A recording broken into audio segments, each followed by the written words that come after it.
ताले काहा मुख अनाई बंचीबी हमर जो पद्य अछि हैला समस्त निज खाता रे लेख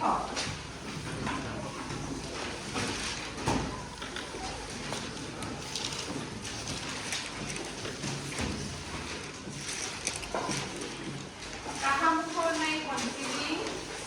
पद्यर कवि के भक्तचरण दास कवि भक्तचरण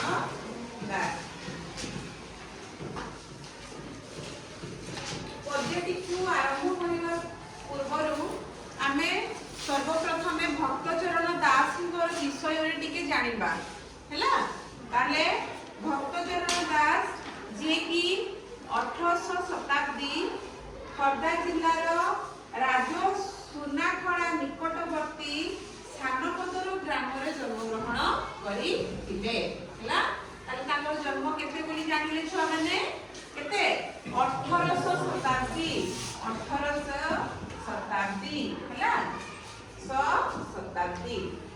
ताले से केउ जिल्ला रे जन्म ग्रहण करथिले छुआ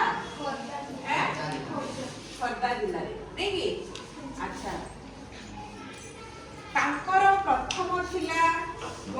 तांकर प्रथम नाम थिला बैरागी चरण पटनायक बुझी पारलो ताले तांकर जेमिति हमर सिद्धेश्वर परिडा तांकर छोट बड़र नाम थिला नै कि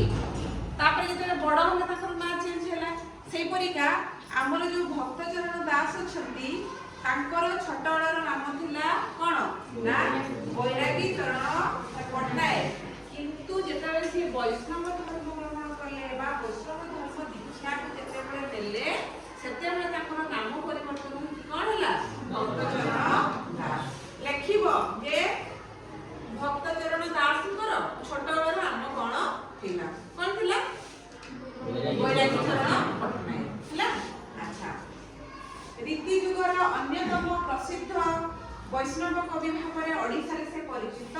ताले से होछंती रीति जुगर अन्यतम प्रसिद्ध वैष्णव कवि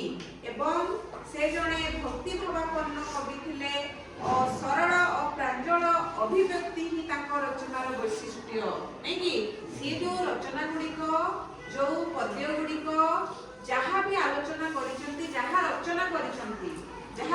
करिसंती ताहा अति सरल प्रांजल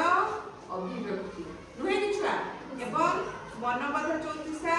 ताकर लिखित मनबद्ध चौतीसा एवं कला कलेवर चौतीसा गोपमंगल मन और शिक्षा मथुरा मंगल कविंकर श्रेष्ठ रचना बड़ी मु तम मानकु क्वेश्चन करिबी भक्तचरण दासଙ୍କର हैला लिखित दुई गोटी रचना बळीर नाम कुह परीक्षा रे भी पकेइबो काली तुम पढि आस्थिबो मु पचारिबी मध्य नै कि ताकर लेखुछ ना तमे कॉपी रे लेख जे भक्तचरण दासଙ୍କର लिखित रचना बळी गुडी होची कोन मनपद ज्योतिषा आ कोन आ मन शिक्षा हैला जा हो तमे दी चारिटा सबको मने रखिबो ताहले आज जो हम पढिबा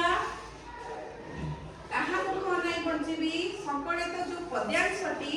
कविकर रचित मथुरा मंगल हैला ताले एटा मथुरा मंगल रु आसीची हैला कहा मुख अनाई बंचीबी कविताटी केउरु आनित हैला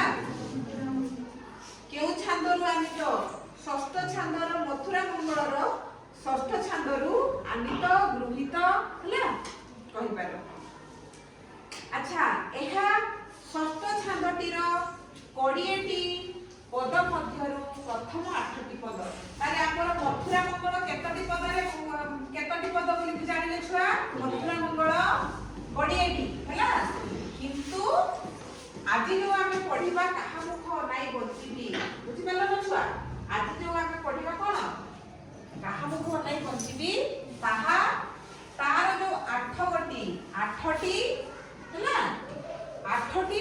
हमर पद को एठारे आलोचना करा जायछि बुझि पालो ना कोथरे कहा मुख नाई बंचीबी तले हा केउ थारु आछि मंगल लाउ सॉरी मथुरा मंगल रु आछि मथुरा मंगल रो केतेरु माने मथुरा मंगल षष्ठ छंद रु आनित एवं ମଥୁରା ମଙ୍ଗଳଟି 26 ଛାନ୍ଦ ସରି ପୁଣି ଭୁଲ କହିଲି ଛୁଆମାନେ ସରି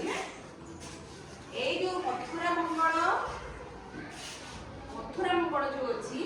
ଏଇଠାରୁ କାହାକୁ ଅନାଇ ବଞ୍ଚିବି ପଦ୍ୟଟି ତାର 8ଟି ପଦ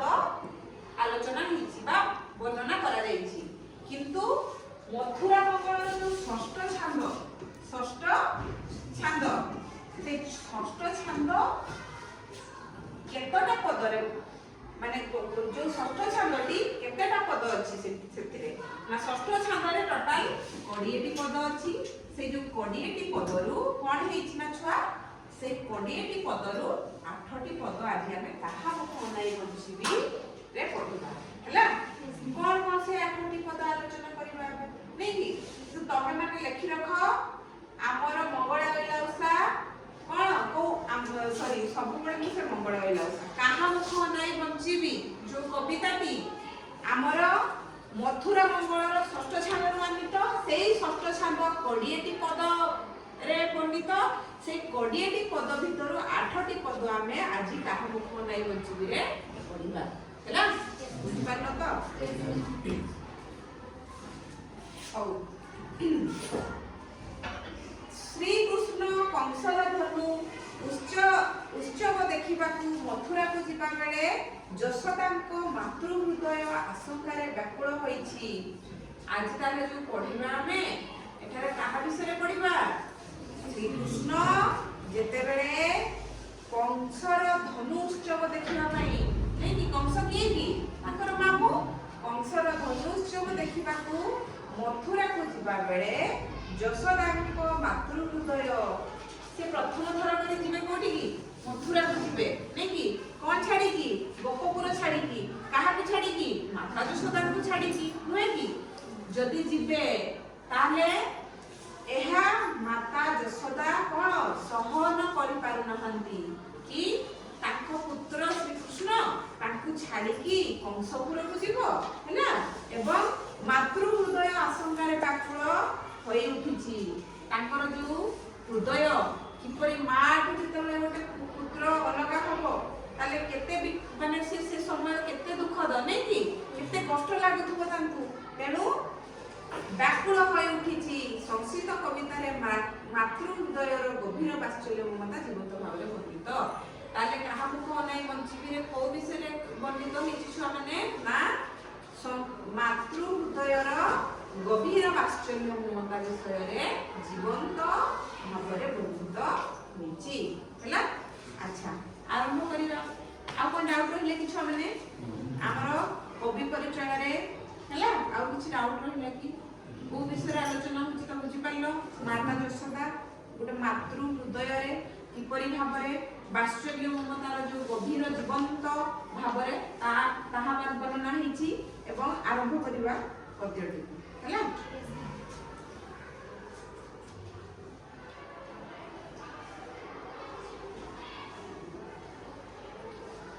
আরে বাবু শ্যাম ঘন তু গলে মধুবন কাহ মুখ অনাই বঞ্চিবি হেব দশ দিগ শূন্য অথির হেব জীবন নিশি দিবসরে ঝুরুথিবি রে জীবন জীবন বিহুনে জেনে ঝস রাজা বিনে জেনে গ্রাম দেশরে তাহলে এই যে এই পদরে কোন কইছন্তি মাতা যশোদা আরে বাবু শ্যামঘন তু গলে মধুভুবন নাকি তাহলে শ্যামঘন কিয়ে শ্রীকৃষ্ণ এখানে যেমতি ঘরে আমার পুଅ ମାନଙ୍କୁ ଝିଅ ମାନଙ୍କୁ ବାପାରେ ଧନରେ ବାବୁରେ ଅଲଗା ଘରେ ନା ଥାନା ରେ ସେଇ ପରିକା ମାତା ଯଶୋଦା ଶ୍ରୀକୃଷ୍ଣଙ୍କୁ ସ୍ନେହରେ କହୁଛନ୍ତି ଆରେ ବାବୁ ଶ୍ୟାମ ଘନ ତୁ ଗଲେ ମଧୁଭୁବନ ମଧୁଭୁବନ ମାନେ କଣ ଏଠି ମଥୁରା ତୁ ଯଦି ମଥୁରାକୁ ଚାଲିଯିବୁ ମୁଁ କାହା ମୁହଁକୁ ଅନାଇକି ବଞ୍ଚିବି ରେ ନାଇକି ମାତା ଯଶୋଦା କାହାକୁ କହୁଛନ୍ତି ଶ୍ରୀକୃଷ୍ଣଙ୍କୁ କହୁଛନ୍ତି ଯେ ବାବୁ ଶ୍ୟାମ ଘନ ତୁ ଯଦି ମଥୁରା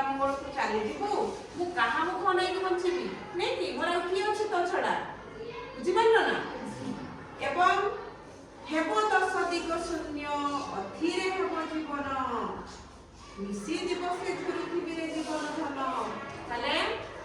ଆମର ଦିଗ ଜାଣିଛ 10ଟି ଦିଗ ନାଇକି ତୁମ ମାନଙ୍କର ମାନେ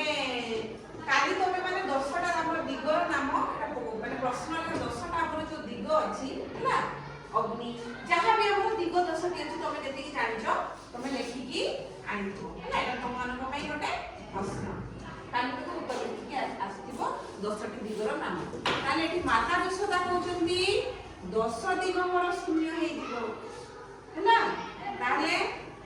ସିଏ କାହା ପକ୍ଷ ଅନେଇକି ବଞ୍ଚିବେ ମୋର ତ ସର୍ବସ୍ୱ ସରିଯିବ 10 ଦିଗ ଶୂନ୍ୟ ହେଇଯିବ ଏବଂ ମୋର ଅଥିର ହେବ ଜୀବନ ଏବଂ ମିଶି ଦିବସରେ ଝୁରୁଥିରେ ଜୀବନ ଧନ। ତାହେଲେ ଗୋଟେ ମା ଠାରୁ ଯେତେବେଳେ ତାର ପୁଅ କଣ ଦୂରେଇ ଯାଉଛି ବା ତାଙ୍କୁ ଛାଡିକି ଚାଲି ଯାଉଛନ୍ତି ସେତେବେଳେ ମା ମନ ଅତି କଷ୍ଟ ଅତି ବ୍ୟାକୁଳ ହେଇକି ସେ କହୁଛନ୍ତି ଯେ ତାଙ୍କୁ ଯେହେତୁ ଏତେ ଭଲ ପାଉଥିଲେ ହେଲା ତାଙ୍କ ଛୋଟ ବୋଉ ଏତେ ଅଳି ଏତେ ତାଙ୍କର ଦୁଷ୍ଟାମି ସବୁ ଦେଖିକି ବଡ କରିଛନ୍ତି ମାତା ଯଶୋଦା ତାକୁ ମାନେ ମୁଁ କେମିତି ଭୁଲିବି ତୁ ଯଦି ଚାଲିଯିବୁ ମଥୁରାକୁ ମୁଁ କାହାର ମୁହଁକୁ ଆଉ ନେଇକି ବଞ୍ଚିବି ତୋ ଛଡା ତ ମୋର ଆଉ କେହି ନାହିଁ ଆଉ କଣ ମୋର 10 ଦିଗ ଶୂନ୍ୟ ହେଇଯିବ ଅଥିର ହବ ଜୀବନ ଆଉ କଣ ନା ଦିନ ରାତି ବା ନିଶୁ ଦିବସେ ଝୁରୁଥିବିରେ ଜୀବନ ଧନ। ତାହେଲେ ଜୀବନ ଧନ କିଏ ଶ୍ରୀକୃଷ୍ଣ ହଉଛନ୍ତି ଜୀବନ ଧନ। ବୁଝିପାରିଲୁ ଛୁଆ ଆଉ କାହାର କଣ ଡାଉଟ ରହିଲା ଏଥିରେ କୌଣସି ୱାର୍ଡ ବୁଝିପାରିଲୁନି କି ବୁଝିପାରିଲ ତ ଆଚ୍ଛା आगे बा जीवन बिहुने जेभे घस राजा बिने जेभे ग्राम देशरे ताहले से तो श्यामघन को कहउचंती किए माता यशोदा जे जीवन बिने जेभे घस तामाने जीवन बिने माने जीवन कहले कोन जीवन बिने होची पानी बिना जेपरी माछ बंची पारे नहीं पानी बिना कोन माछ बंची पारिबो छटपट छटपट हे से मरि जिवो छ माने हला तेनु पानी बिना जेपरी माछ बंची पारिबो नाही बा माछ बंची पारे नाही एवं राजा बिना जेते ग्राम देश रे राजा बिना राज्यर अवस्था कोन हो छ माने राजा यदि नथिबे किए काहकु मानिबो कोन हो सेठी राजा बिना राज्य तो अराजकता स्टार्ट हो जिवो केही काहकु मानिबेनी राजा अछंती किछि गुटे भूल कामटे हेई गले आमे कोन ताको पाखकु जाई कि जिबा सुनेबा हमर एमती एमती हैला आउ जदि राजा ही सेठी नथिबो तू किए मु किए केही काहकु मानिबे केही काहकु मानिबा नाही तेनु एठारे माता यशोदा कहउछंती जे जीवन बिना जेने झस माने पानी बिना जेपरि माछ बंची पारे नाही एवं राजा बिना जेपरि ग्रामर अवस्था हे थाए राज्यर अवस्था हे थाए ठीक सेही परिका तू जदि मथुरा को चली जीवु मथुरा भुवन को पळेबु मधु भुवन को चली जीवु मु केमिते बंचिबि तो बिना हैला संभव कि सेटा बुझपालो ना मार वात्सल्य ममता केते अधिक ताको पुत्र पई हैला एवं ताको बिना से गोटे मुहूर्त भी रही नाहंती गोटे मुहूर्त पई मध्ये से दूरे गले ताको जेपरि ताको प्राण नै गला परिका ताको अनुभव हेछि किंतु से भाबो मथुरा को मंगल को चली जीवा पई चाहउचंती एवं से फेरिबे कि ना ताको जणा भी नहीं नै कि आ जानू जानू गोटे मां निज पुओ को केमती अलगा करिवो हला तेनु से गोटी गोटी के तांकर मनर जते दुख अछि जते कष्ट अछि सबु कोन को कहा आगे कहउचंती श्यामघन आगे सोच श्यामघन किए हला